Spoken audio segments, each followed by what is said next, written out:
Hello မင်္ဂလာပါရှင်ဒီ blog လေးကတော့ရှွန်လဲနဲ့မမီတို့ညီမနှစ်ယောက်ရဲ့ခီတွားအမတ်တရားအနေနဲ့ blog လေးကိုရိုက်ကူးတာပဲဖြစ်ပါတယ်ရှင်ဒါအခုဆိုလို့ရှိရင်လေးစိတ်ကိုရောက်ပြီပေါ့နော်လေးစိတ်ကိုချစ်ရတော့မလာပြေတို့မိသားစုက like ပို့ပေးတာပဲဖြစ်ပါတယ်ရှင်ကျေးဇူးအများကြီးတင်ပါတယ်ရှင်နလန်ထားစားလေးဖြစ်တဲ့မမီကိုအလုပ်ပေးထားတာပါဟိုမှာ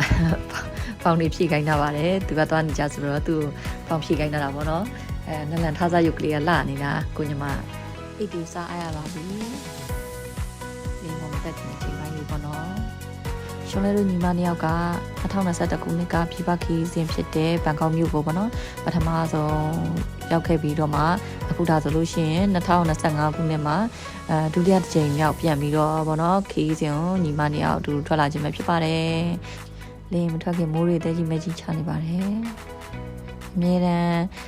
မနော်ယာရီဥရုတတရာနဲ့ပဲသွားနေကြဒီခောက်တော့မိုးရွရွနဲ့ပေါ့နော်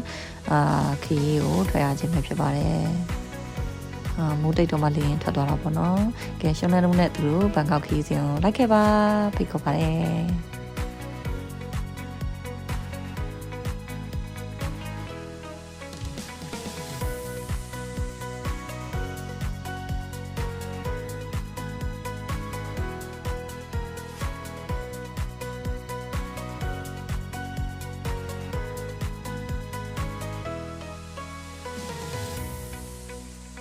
လေးစီကိုရောက်ပါပြီ။အကောင့်လေးစီကိုရောက်တော့အကူတို့ကလာကြိုးပေးတာပါ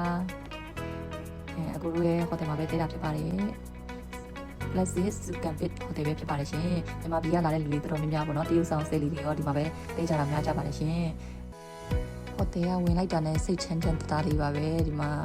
စာအုပ်လေးလည်းရှိပါတယ်ရှင်။စာအုပ်စင်ပေါ့နော်။အောက်ထပ်မှာဆိုလို့ရှင်လည်းအေကန်လေးရတက်တက်ရက်လေးနဲ့ဗမာတွေလည်းရှိပါတယ်ပေါ့နော်။ဒီမှာနောက်တော့ beauty salon တွေလည်းရှိတယ်။ဘားတွေလည်းရှိရပေါ့နော်။ဒီအောက်ထပ်မှာဒါတော့ညကြလို့ရှင်ရှုံးနေလို့ညီမနှစ်ယောက်လည်းအဝင်ဖြုတ်ပေးမဲ့ amplet လေးဖြစ်ပါတယ်ရှင်ကော်ဖီဘားလေးလည်းရှိပါတယ်ရှင်ဒါတော့အခုညနေရောက်ချင်းသမင်းစားကြတာပေါ့နော်ညီမနှစ်ယောက်ကအတောက်တော့အတောက်တမပဲဒါပေမဲ့အုံကြီးတောက်ကြတာပေါ့နော်အုံကြီးကိုဖုတ်ထားတယ်တဲ့ကိုကတော့အရန်ဟိုအဝတ်ကြီးကတော့အကိုဖြစ်ပါတယ်ရှင်ဒါညကြလို့ရှင်ညီမနှစ်ယောက်ဒီ amplet လေးမှာဒီဆိုဖြုတ်ပေးမှာပဲဖြစ်ပါတယ်ဒါအခုညရောက်သွားပြီဆိုတော့ညမှာပစုံကင်းလေးထပ်ပြီးတော့မှဆွဲပါတယ်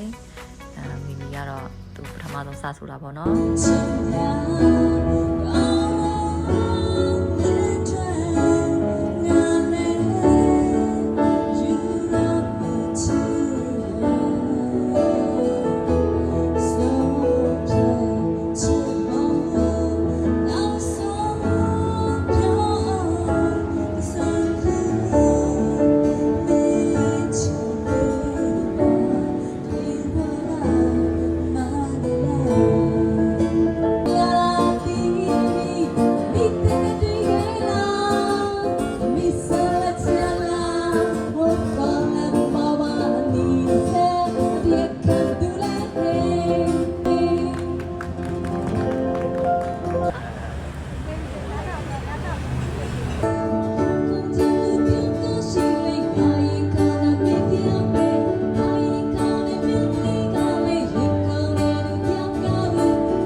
ခါနေအချိန်ဆိုရင်ရှွန်လဲ relax ဖြစ်တဲ့အချိန်ဖြစ်သွားပြီဆိုတော့ဒါရှွန်လဲ